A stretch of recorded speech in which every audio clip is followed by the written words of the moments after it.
Imagine un monde où la richesse se mesure, à la puanteur d'une sauce. Oui, tu as bien entendu. Dans la Rome antique, les plus riches raffolèrent d'un mets, qui aujourd'hui nous ferait probablement vomir. Et pourtant, c'était considéré comme un symbole de luxe et de raffinement. Aujourd'hui, on plonge ensemble dans l'histoire du garum, une sauce fermentée à base de poisson. Prépare-toi, parce que ce que tu vas découvrir sur cette sauce va complètement changer ton regard sur la cuisine antique. À l'époque de l'Empire romain, le garum n'était pas qu'un simple condiment, c'était une véritable institution culinaire. Imagine une sauce qu'on ajoutait à tout, viande, légumes, même certains desserts. Mais attention, ce n'était pas une sauce comme la mayonnaise ou le ketchup d'aujourd'hui. Non, le garum, c'était des entrailles de poisson fermentées pendant des semaines au soleil. Tu vois le tableau? Une odeur si forte qu'on disait qu'elle pouvait envahir tout un quartier. Et pourtant, les riches payaient une fortune pour en avoir. Plus elle sentait fort, plus elle était chère. Incroyable, non?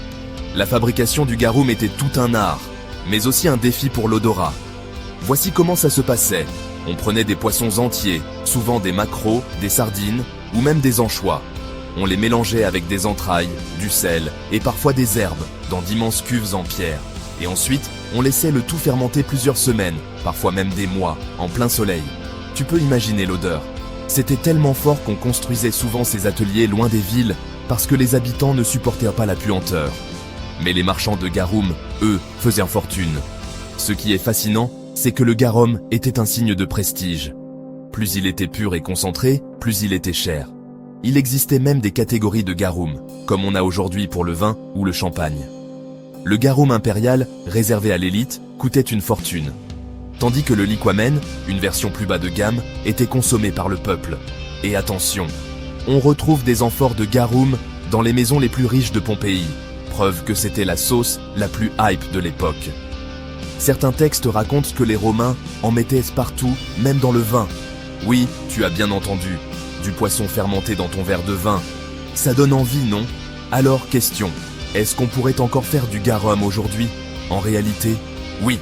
Certains chefs s'y sont essayés, et il paraît que le goût est assez proche de la sauce nuoc mam qu'on trouve dans la cuisine asiatique. Sauf qu'à l'époque, il n'y avait pas de frigo, et les normes d'hygiène étaient, disons, limitées. Donc imagine, tu t'assois dans une villa romaine, face à un banquet, et on te sert une viande nappée d'une sauce à base de poisson pourri. Appétissant, non? Et toi, tu oserais goûter? Dis-moi en commentaire si tu serais capable de manger ce mets antique. Si cette plongée dans la cuisine romaine t'a plu, abonne-toi, parce qu'on va explorer ensemble d'autres secrets incroyables de l'histoire. À la prochaine.